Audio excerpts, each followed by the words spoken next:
Hello and welcome along to another episode of this FM20 story, The Head Coach with me, Daniel. It's season 12, episode 6 if I make this right, and today we're back for transfer deadline day. Now I wasn't expecting to necessarily do this, but it has turned out to be a crazy month. We've just started to get an injury crisis now, we've got players away for different competitions, and lots of other bits to focus on too. We're also going to play the cup game against Leipzig, a crucial one as we try to defend the German Cup. Realistically, our only chance at a trophy now.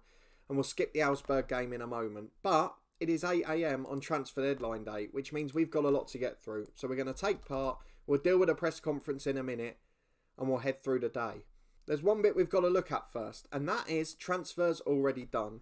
There's plenty of deals potentially being done, including another bizarre signing of a 33-year-old in the summer on a free agent deal for 110 grand a week. We've had Ashley Meru this summer, and I can reveal to you he's already left the club. So let's go and have a look at the transfer history. Quite a few players throwing their toys out the pram due to a lack of football. 2 of the ones that have gone are in that boat. We've signed 4 already, including the one that was pre-agreed that we teased last episode, a returning hero and a couple of new backups, including one from Leipzig. And we've also sold our first choice goalkeeper. So the director of football has been very busy and made some bizarre deals, but it all seems to be stacking up. So let's look at the 3 outs first. Luis Maximiano was probably the shock. For just 12.75 million, the 32-year-old Portuguese international keeper has left the club. 103 league appearances, was largely involved this season for us, has now gone to be Tottenham's first choice in the Premier League. A great personality, a really good player. Obviously had that one horror moment against Bayern Munich, but aside from that has been a good pro for us. So we wish him all the best for the future, and hopefully our replacement won't be too bad. We've then got Christoph Bales out on loan to Hamburg, 120 grand a month they're playing, plus his full wage. He's now going to be a Bundesliga star for them, and hopefully will come back even more confident. But he was complaining at a lack of football, so the director of football loaned him out. They agreed it, and off he went. And then third and finally, Majid Ashimeru. He's gone on a free to Wolfsburg. We're paying a little bit of his wages as well, I think. A really bad deal. Signed on a free agent, made 2 sub appearances for us, and has not managed to do anything since. So off he goes to Wolfsburg, and hopefully he'll have a good rest of the season. So we're going to move on to the ins now. If you're excited for them and you're happy to see a returning face, please do put a thumbs up on the video. And if you've missed any of the Gladbach story so far and don't know why one of these signings is important, then do go and catch up in the eye above. But we've got to go through the 4. So we'll do them in order. First is Branislav Paspal. I think that is. Not sure if the J is supposed to be pronounced. Please do correct me if I'm wrong. A 20-year-old wonder kid striker for £5 million from Red Star Belgrade. Hasn't broken in just yet, but will do soon. His 4-star ability, 4-star potential, only on 17 grand a week, 18 for finishing, he's quick, he's determined, he's got the lot. And I think before long, he'll probably be our first choice striker. But at the moment, Palika's in brilliant form, so I just can't drop him. But that's the first one, I'm very excited about that. And I was even more excited about the man that followed him up, and that was Ed Seekins. So the reason he came in, obviously the director of football tried to sign him in the summer, keep him on loan for another year, but then he picked up a serious injury. He's recovered from that, his attributes are fine. Jane, the centre forward who we signed on deadline day in August, this guy here from Benfica, I probably underutilised him. He asked to go back because he didn't feature at all. He actually still won European Golden Boy just a month or so ago. So he must be some player, and we've probably underused him a bit. But either way, him going has meant that Ed Seekins came in almost immediately. 3-star ability, 4-star potential, made 1 appearance off the bench on loan from Manchester City. We know he's a great striker. He was a good goal scorer for us before. Last season, scored 1 in 2. That's the sign of a top striker. He's done the same for City since coming back from injury this year, and we're delighted to have him for the rest of the season. Then come the 2 slightly weirder signings. I'm going to start with the latter one. Jong Tae-ho, I think that is. 1.6 million from Copenhagen. A new backup goalkeeper to Umbahan. 2.5-star ability, 2.5 potential. Now, all looks good on paper with this. I've no issue with this signing. However, those of you that are experienced in FM will know that 20 for eccentricity is never a good thing for a goalkeeper. And I do worry what that's going to mean. But we'll keep our faith in him for now. He's not going to feature that much. But hopefully when called upon, he'll do a job for us. Hopefully no silly errors as well. And then finally, we've got a new backup right back. Thomas Savalainen has gone to RB Leipzig, has come in from RB Leipzig, 9.75. He's 2.5 ability, 3-star potential. He's a Finnish international. He's got loads of experience. And look how good he is physically. He is a monster of an athlete. Mentally, he's strong. Technically, he's good in a tackle, but he hasn't got much else. Going forward, he's not going to offer a lot. But defensively and physically, this guy is an absolute beast. So we're really looking forward to working with him. A good squad player again, and strengthening that squad for the Champions League is crucial. Our director of football has still got plenty on the cards today as well. Pedro Pereira, he has accepted offers for Rangers, Sporting Gijón and Salernitana over in Italy. Varying fees. He's rejected 2 free offers. Or is he out of contract? Maybe they're putting bids for him that way. We've then got a youngster Joel Babel joining in January from Kaiserslautern. And potentially a few other deals to do. We've still got 10 million in the bank. So let's wait and see what deadline day has in store. It's 8 AM. There's 10 hours to go. And it is over to the director of football. Still the same man. Still the same superstar. It is going to be a big day, and it is going to be Jonas Bolt at the helm. He is a big director of football at this level. Now let's see what he produces. First news of the day. Pedro Pereira has gone to Sporting Gijón for 1.7 million. A really good servant for us, but has now dropped to third choice right back. There's no need for him to be at the club. He's out of contract at the end of the year, and after 181 league appearances for Gladbach, we bid goodbye to Pedro Pereira. A hero at the club, and he's on his way. We have had an offer accepted for Kristoffer Kolodziej. Now, here's a 17-year-old centre-half with big potential, so we need to make sure he doesn't go, but what are we going to do to stop him at the moment? He has been in the first team as third-choice centre-half. He's been on the bench a few times, but it's not looking good. He might be off. This is the problem with being a head coach. I've just realised why. He's got a minimum fee release. That is criminal from the director of football. And Bayer Leverkusen are going to nick one of our best youngsters here. However, there is better news ahead. We have got an offer in, and it's Roland Verkus, who's the head of youth development. So let's see what this youngster's like. Runher, 2.5 million. Wow. 15-year-old from Schalke, 1-star ability, 5-star potential. Can play anywhere down the left wing, but is mainly a flying left back.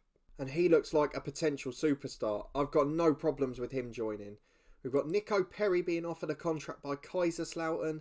He's out of contract at the end of the year, and he's not great. No problem with him going. So an eventful day so far. Let's see what the other 9 hours have got in store. Well, the excitement for that young left-back is short-lived because the offer's been rejected. Schalke not selling him, and probably rightly so. They're all running in for the centre-half now. Schalke have bid 7.5 million, as of Hertha Berlin. I think he's going to be going. I'm not going to get drawn into that. I'm going to say no comment because the first team is where our budget needs to go. Oh, we have got a new favourite, Kristoffer Kolodziej. I have no idea how to pronounce your name, son, but you are a hero. He has signed a new 2.5-year deal for 6.25 grand a week, and he is going nowhere.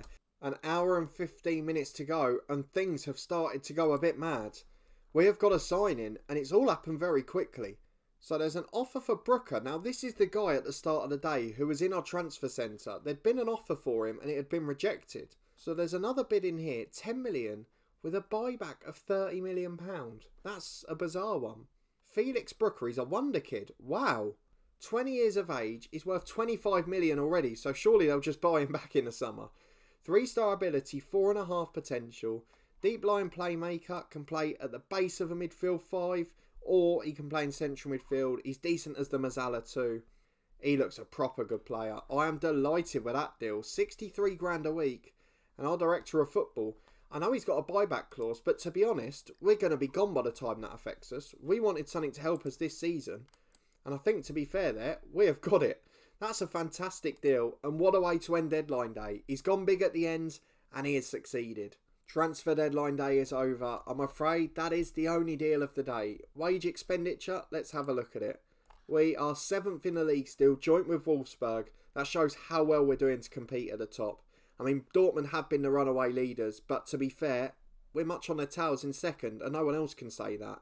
So let's quickly round up the transfer news. 1 in and 1 out on deadline day. Pedro Pereira, now third choice right back, out of contract at the end of the year. He's gone to Sporting Gijón over in Spain. And Felix Brooker, the wonder kid, in for £10 million. But the buyback clause means almost certainly we'll lose him again at some point. So that's transfer deadline day over. We're going to play the Augsburg game off camera, and we're going to be back to play RB Leipzig in the Cup. It's 4 days' time, and we'll reflect on all these results at that point too. Some very quick alarm as we head into the game against Leipzig. We'll have a look at our results in a moment, but Jovanovic has signed a new deal, which is great news. We want to keep him here long term. But it's got a minimum fee release of 29 million. He's a wonder kid, playing in the Bundesliga, worth nearly 17 already. Someone's going to snap him up. This is really poor management from the boys, but still. Let's have a look at our schedule and our recent results quickly. You're with me, of course, before Christmas as we snuck through in the Champions League against Roma and beat Cologne comfortably in the Rhine derby. We've had 6 games since then, one of them a friendly. In the competitive games, we won 3-1 at Hamburg before the winter break, a late consolation making it look probably less comfortable than it was. Kennedy a bang with a brace and Pinamonti a goal. Back, we beat Dortmund, the leaders, 2-1, just gave us a sniff in a title race before inconsistency crept in again. It was Palika and then a late winner from Mauro Gelli. Off the bench at left back, scored an absolute screamer. Then a 6-3 win at home to Hoffenheim, probably the catalyst for our downfall. We were 5-1 up at half time and playing brilliantly. Then we came out in the second half and were woeful. I mean, Moore got 2 goals in 15 minutes. Again, that spell, between 45 and 60, we keep conceding goals. But Sommer, Abeng, Vera, Wilhelmsen, Palika and Bittel with our goals. For a 1-1 draw against Frankfurt, Palika equalising in the second half, Kennedy Abeng getting a knock, and that's made him miss out today and the Augsburg game. And we drew off camera 0-0. I mean, 24 shots, 9 on target to Augsburg's none. And we didn't get a win. Pinamonti missed some sitters, Palika was crap. And unfortunately, that means we drew again. So we're definitely out of the title race now. 8 points in it. We've just thrown away too many silly points. Leipzig and Bayern coming back towards us, but we have got the 10-point cushion on Wolfsburg, so Champions League football almost assured for next season. But what we want to do, of course, is win competitions, and that means can we retain the German Cup? Realistically, our last chance of winning something, and we play a very big side in Leipzig today, which is going to be a difficult test. We've got Kawakita back from international duty. He will come straight in for Nicholas Stark, who will replace Kolodziej on the bench. Martinevsky will come back in and he will be on the bench. Sovalainen will start. I think I called him Kovalainen earlier, getting him mixed up with the old F1 driver. And we're going to take off Niemeyer. We need experience for this game, and that's the lineup we've gone for. So it's Mbahan in goal. We've got Savalainen and Wimmer the fullbacks. A brilliant development he's producing at left back. Jovanovic and Kawakita back in at centre half. The first time since the winter break they're combined. Wilhelmsen and Sommer in the middle. Bittel, Pinamonti and Vera the attacking midfield 3. And Palika continues up front, or does he? He had a poor game. He really didn't play well. Pinamonti's been poor recently too. Do I make changes? I think I'm going to make one, you know. Up front, we're going to bring in Palika. Drop Palika and bring in Paspal. And on the left wing, Pinamonti's reacted well, so we'll give him one more chance. But that's the lineup we're going for. Let's see if it gets a result. 4-2-3-1 for both sides. Romero still at centre-half for Leipzig, the world-class 32-year-old. Scored 7 goals this season. Morato's got 4 alongside him.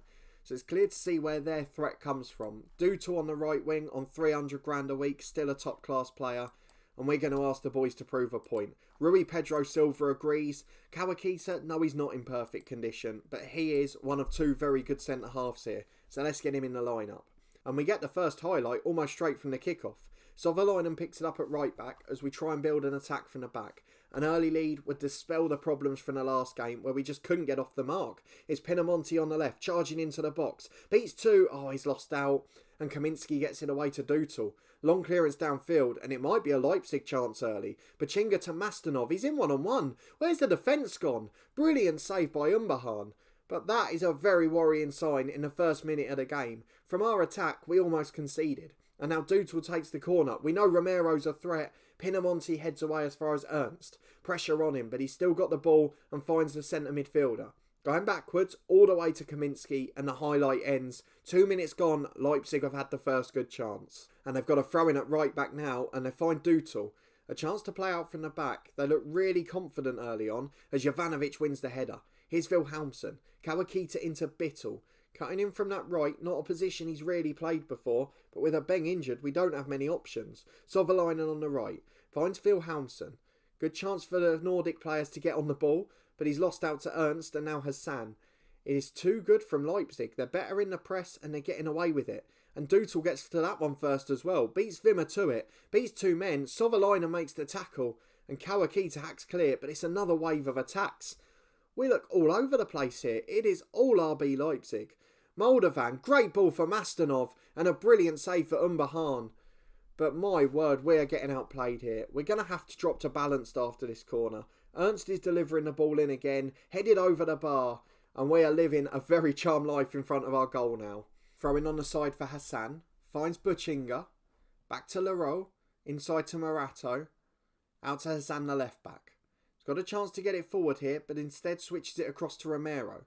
Lovely ball out wide to Dutel, and Leipzig continue the pattern. 13 minutes in, it has been all the visitors. But we had a couple of games like this in the German Cup last year. The only difference is, we didn't look like going behind. We were just conceding territory.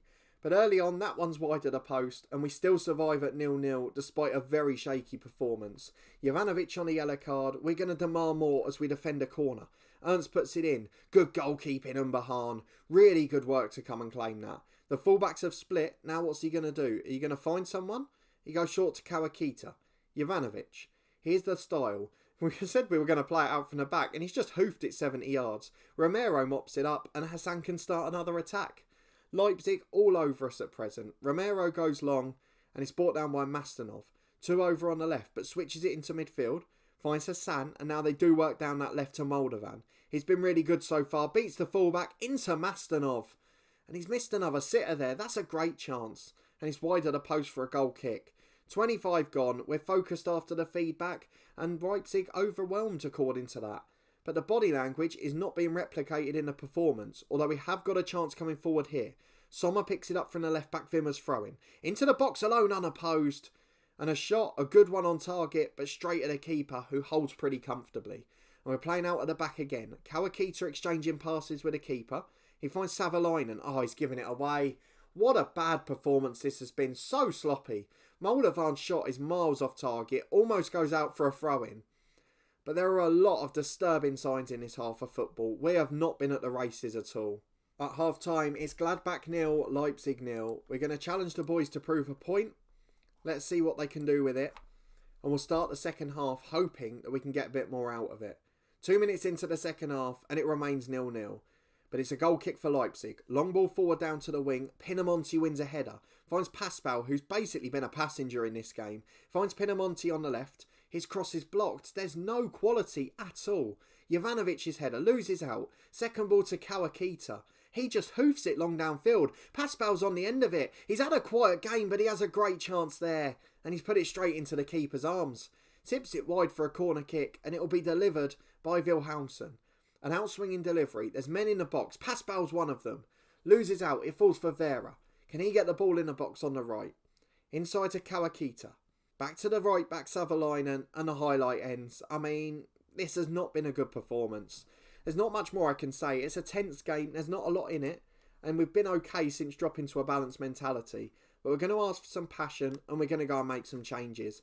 Pinamonti's been poor again. So let's get Bittel on the left. Pinamonti is going to be replaced by Fernandez. We're going to get Ed Seekins up front. Palika has not been good in the last couple of games. So let's make sure we get a winger on, Seekins in the box and deliver. Nils Sommer also in the middle. Just finding some poor form now. So he's going to be replaced by Milian Jimenez. And they're the 3 changes we're going to rely on. 20 minutes to go. Can we nick a winner for Gladbach? Throwing on the left for Leipzig. 10 minutes left. Is Ernie and Moldovan. Ernst delivers. Dutel loses out and Wimmer gets away. And Bittel's got a chance to break here. 2 on 2. He's beaten the centre half. He's 1 on 1. He has to score. Bittel's in. Oh my word. He's hit it straight at the keeper. He looked like he had a nosebleed up there. Is this supposed to be a world-class striker? Bittel gives it back to Wimmer, but it is a better finish to the game for us. Vera picks it up to Jimenez. We have looked better since the subs as Bittel finds Vera. He finds Seekins. Oh, it's a good save. Much better finish towards the corner, but tipped wide for a corner kick. Brilliant work from the goalkeeper. Chance to deliver. Who's going to take it? It's Fernandez, the substitute. Outswinging delivery to the back post and Kaminski heads away. Mastanov flicks on and now Moldovan's 2 on 2. What on earth have we done defensively here? Great tackle, Sovalainen. That is sensational defending. Deserves the round of applause. And Sovalainen gets it in from right back to Wilhelmsen. Finds Kawakita. We have looked much better since the substitutes, but I'm not confident playing it at the back here. Fernandes to Sovalainen. We seem to be running into an alley, but Fernandes breaks out. On the right hand side, can run at the fullback. Into Ed Seekins. Got the centre half to beat. Gets to the byline. 5 in the box. The delivery's poor. And Sovalainen's not going to get there as they hack clear. But Wimmer wins the header. Brilliant work against Dutel. Finds Jimenez. 30 yards out. He's got Wimmer up in support. 3 in the box if he can deliver. Cross is blocked. The delivery's been woeful all day. Jimenez picks it up again. Wilhelmsen, it is relentless pressure. Wimmer on the left. Gotta get it right this time. Back to Bittel, shoot!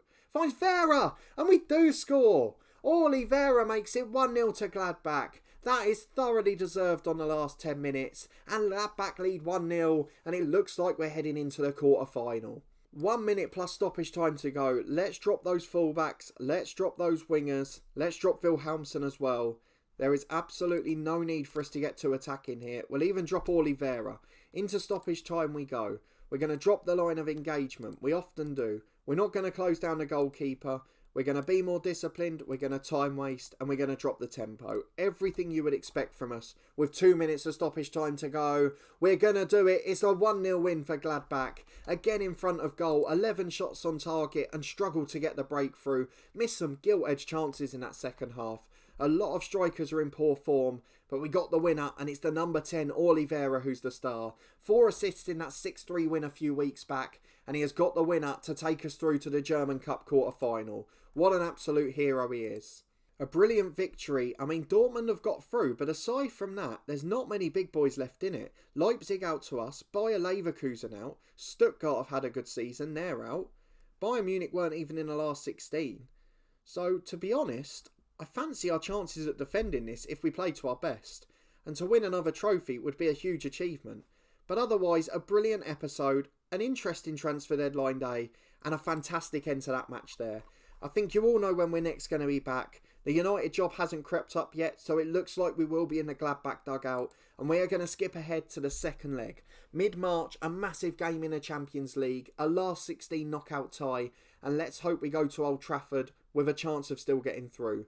Due to the changes in the Champions League squads, we could only have 3 replacements, so Ed Seekins is not available off the bench, but otherwise we've got a full complement to choose from. So we'll be back for that one in mid-March, a crucial month in the meantime, a quarter-final in the German Cup to come, the first leg in the Champions League knockout, and loads of big Bundesliga games that on paper we should be winning all of. So if you did enjoy this episode and that fantastic game on and off the pitch, please do put a thumbs up on the video. Let me know in the comments what you think of the January signings, what you thought of the performance and how we can get those strikers scoring again. Hopefully Kennedy Abeng will be back soon and he'll be key to that. If you haven't already, subscribe down below for daily FM20 content from both of my long-term stories. We bought out the shirt and tie for our first cup final with Dorking Wanderers earlier this week, so go and check out how we got on in that one. It's been an eventful season over there. And of course in this one, it's been European football galore, and now I'm going to make no apologies for the slightly longer season. We've got a live stream series every Tuesday as well. We'll be back at 10 AM in the morning as per usual next week. And the Stadium Review series continues tomorrow with a massive FA Cup giant killing on the cards in that one. Finally, please do check out the podcast channel. We've got loads of interviews with current and former professional footballers, some fun weekly prediction episodes as well, and topical podcasts too. So thank you so much for your support again. I really do appreciate it. And hopefully I'll see you next time for a massive Champions League tie at Old Trafford.